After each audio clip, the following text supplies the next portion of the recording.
बात काफ़ी साल पुरानी है। गांव के अंदर रमनलाल नाम का एक आदमी रहता था। वो इस गांव का जमींदार था और उसके पास पुरखों की काफ़ी सारी ज़मीन जायदाद थी। रमनलाल ने बाजू के ही गांव में रहने वाली कमला नाम की एक लड़की से प्रेम विवाह किया था। शादी के बाद उन्होंने अपने लिए एक आलीशान और खूबसूरत कोठी का काम शुरू किया। साल भर से भी ज़्यादा समय उस कोठी को बनाने के लिए लगे। वह उनके सपनों की कोठी थी। लेकिन जब वो उस कोठी में रहने गए तो सप्ताह भर के ही अंदर छत से गिरने की वजह से रमनलाल की मौत हो गई।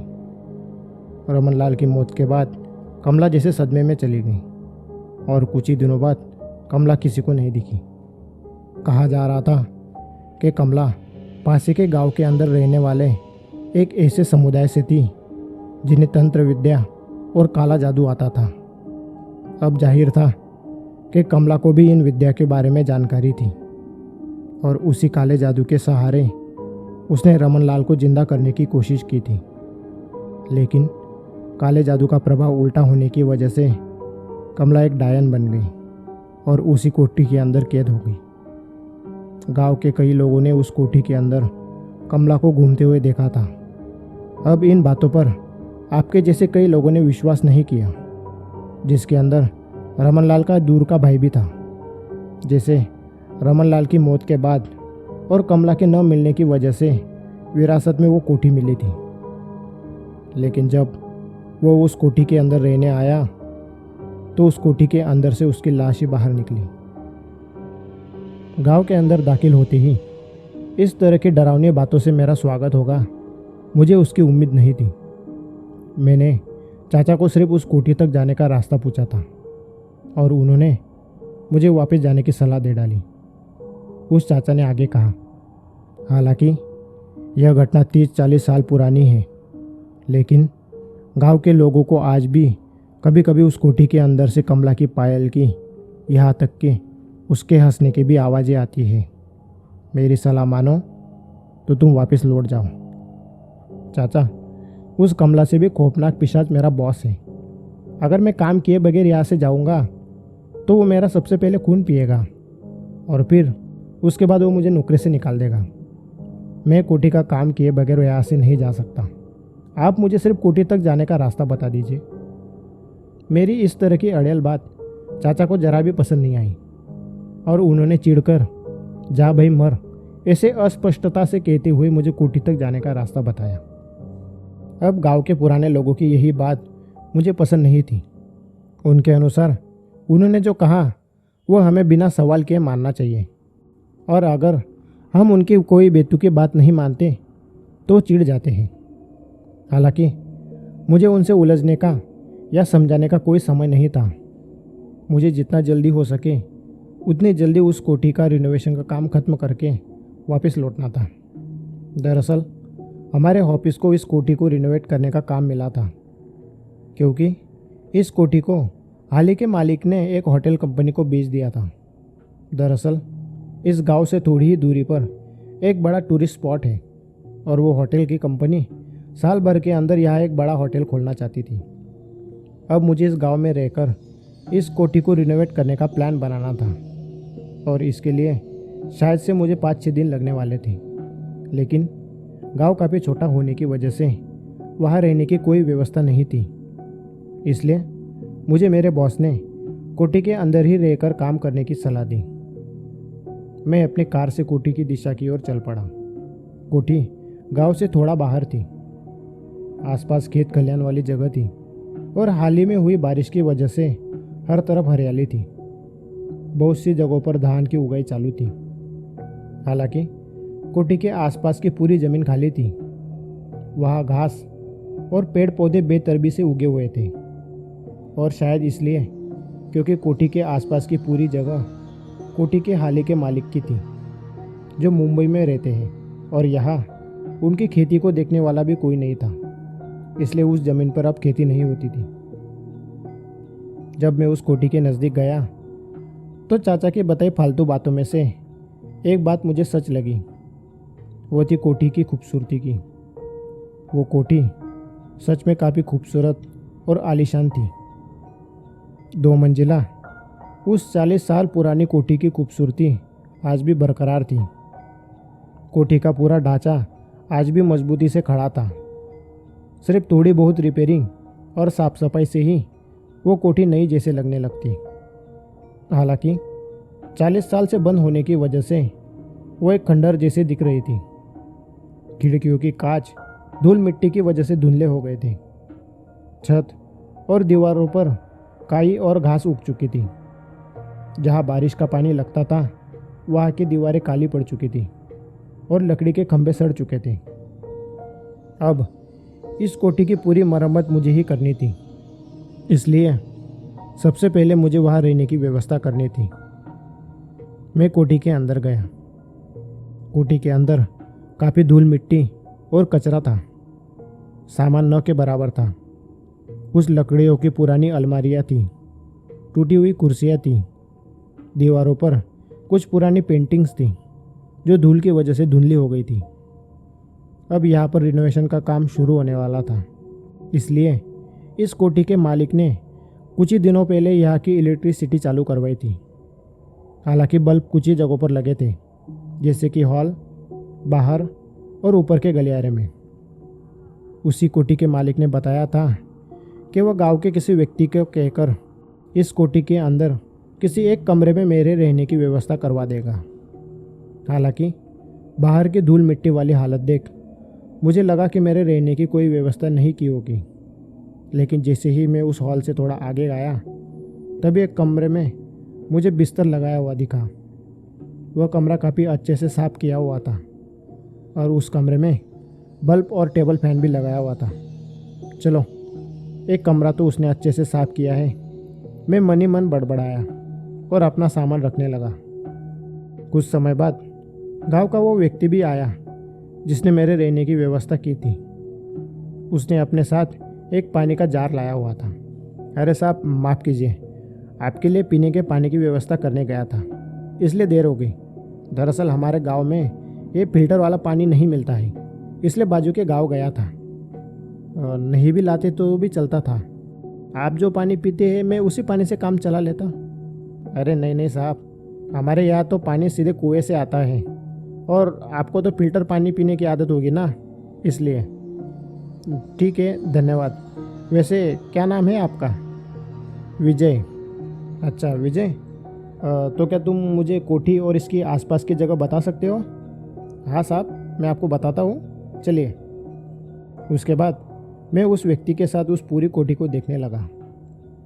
कोठी अंदर से काफ़ी बड़ी और आलीशान थी।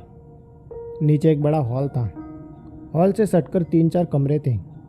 हॉल के आखिर में ऊपर जाने की सीढ़ियाँ थीं और ऊपर कई सारे कमरे थे। कमरों के अंदर लकड़ी की अलमारियाँ, पुराने बिस्तर और टूटी फूटी कुर्सियाँ ही थीं और बाकी कमरे पूरी तरह से खाली थे। दीवारों पर देवी देवताओं की तस्वीरें थीं जिन पर कागज़ चिपकाया गया था। कुछ जगहों पर देवताओं की मूर्तियाँ भी थीं और उन्हें भी काले कपड़ों से ढक दिया था। सिर्फ हॉल के अंदर एक हाथ से बनाई गई तस्वीर थी जिसमें कुर्सी पर बैठा एक व्यक्ति और लाल साड़ी के अंदर एक औरत खड़ी थी। विजय ने बताया कि वह तस्वीर रमनलाल और कमला की है।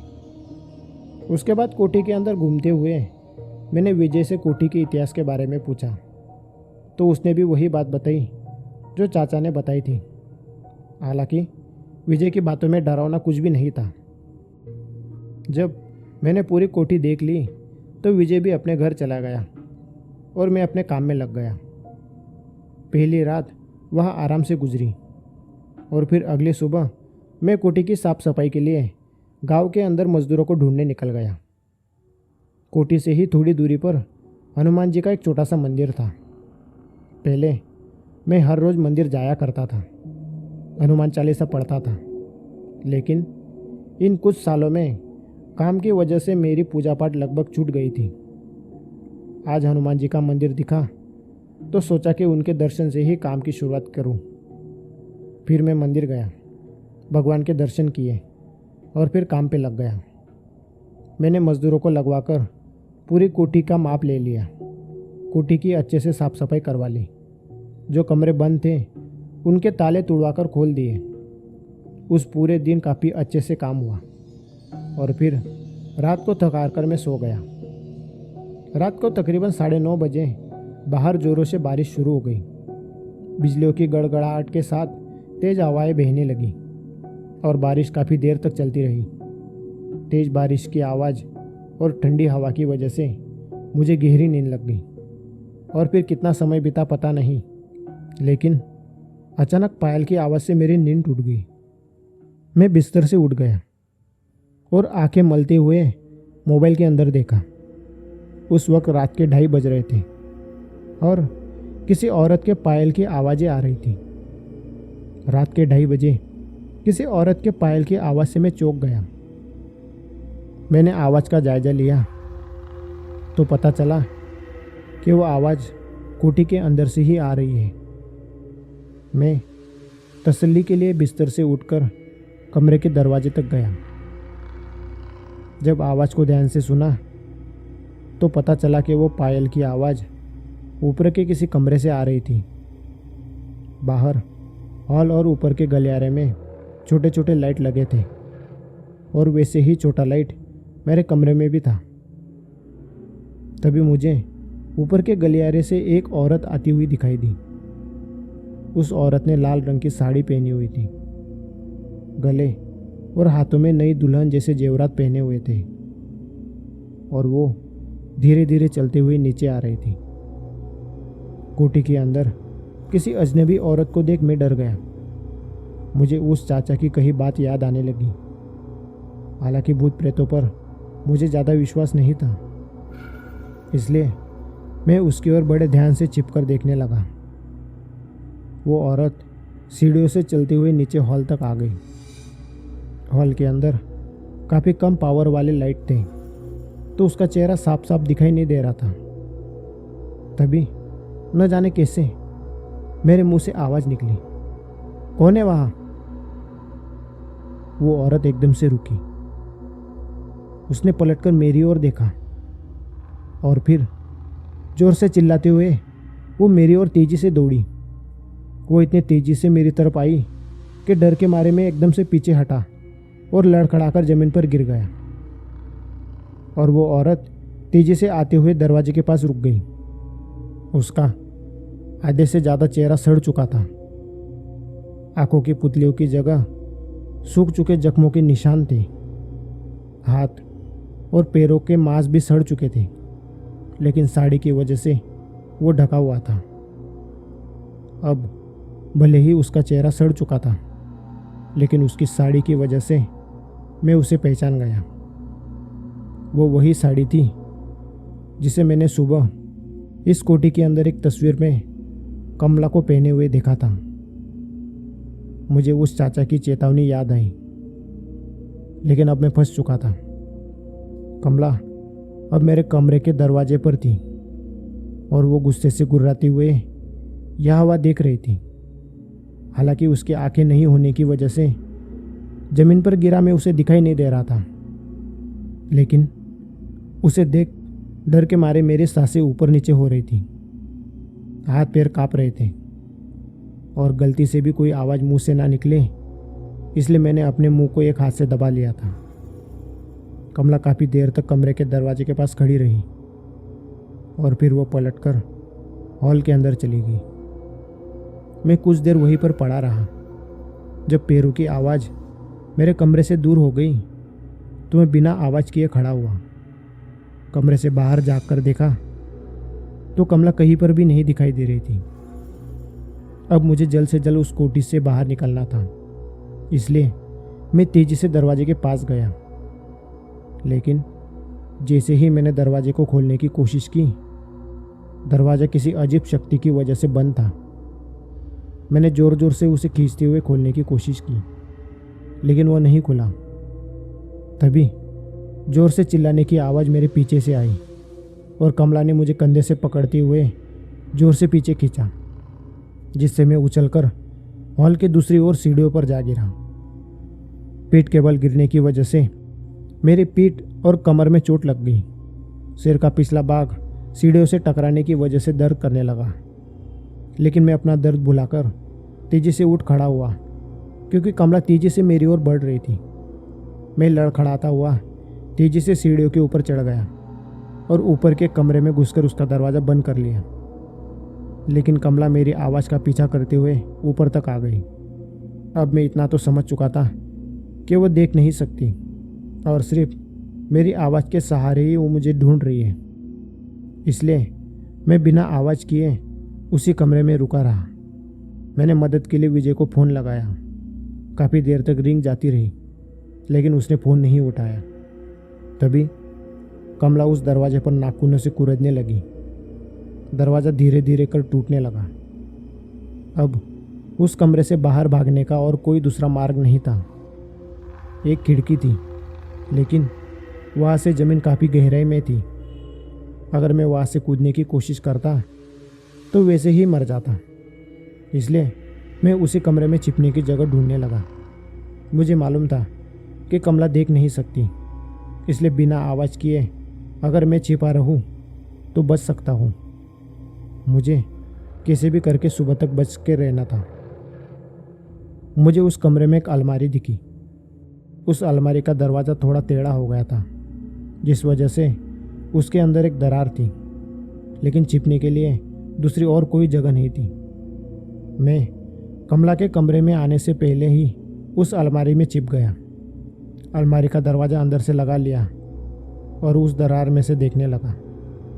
कुछ ही क्षणों में कमला ने कमरे का दरवाज़ा तोड़ दिया और गुस्से से कमरे के अंदर दाखिल हुई।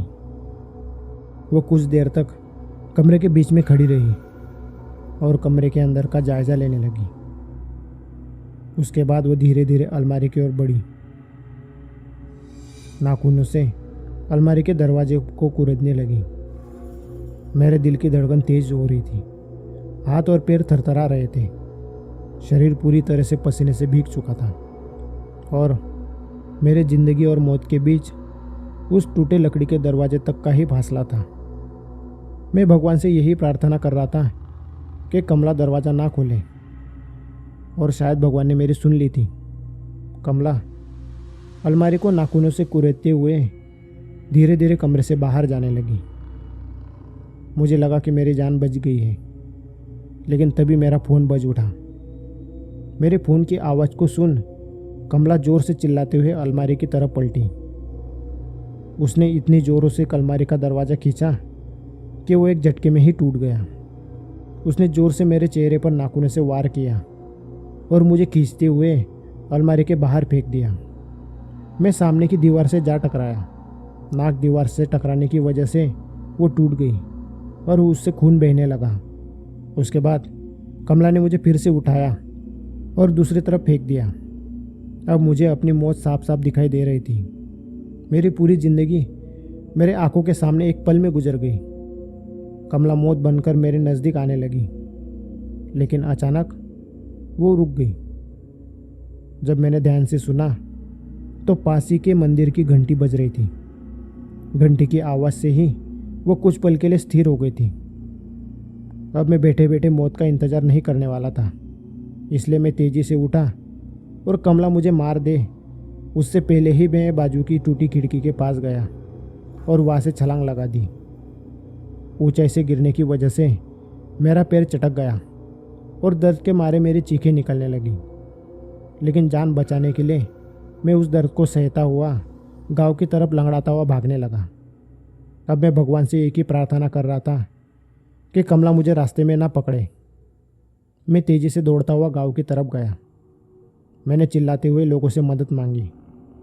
बाहर काफ़ी अंधेरा था, लेकिन मेरी आवाज़ को सुन काफ़ी सारे लोग मेरी मदद के लिए मेरे पास पहुंच गए। जब लोग मेरे पास पहुंचे तो मैंने वो सारी बात बताई। फिर गांव के कुछ लोग मुझे सरपंच के यहाँ ले गए। मेरे लिए डॉक्टर को बुलवाया, क्योंकि मेरे चेहरे पर नाखूनों के बड़े बड़े घाव बन गए थे। नाक टूट गई थी और पैर की हड्डी भी टूट गई थी। देखते ही देखते पूरे गांव में मेरे साथ घटी घटना की बात फैल गई। सालों से कोठी के अंदर कैद कमला को गांव के जो लोग भूल गए थे, आज मेरे साथ हुए हादसे से उनकी यादें फिर से ताज़ा हो गई।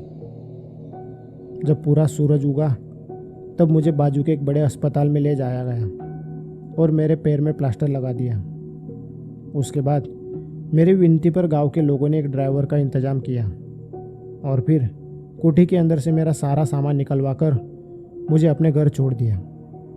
उसके बाद मैंने अपने बॉस से मेरे साथ जो हुआ वो सारी बात बताई और फिर से वह जाने से मना कर दिया। जिस कंपनी ने वो कोठी खरीदी थी, जब उन्हें पता चला कि मैंने काम अधूरा छोड़ दिया है तो कंपनी ने गुस्से से हमारा रिनोवेशन का कॉन्ट्रैक्ट निकलवा कर किसी और को दे दिया। लेकिन रिनोवेशन का काम शुरू होने से पहले ही कंपनी का डायरेक्टर उस कोठी को देखने के लिए उस गांव के अंदर गया था और पता चला कि डायरेक्टर की कोठी के अंदर रहस्यमय तरीके से मौत हो गई।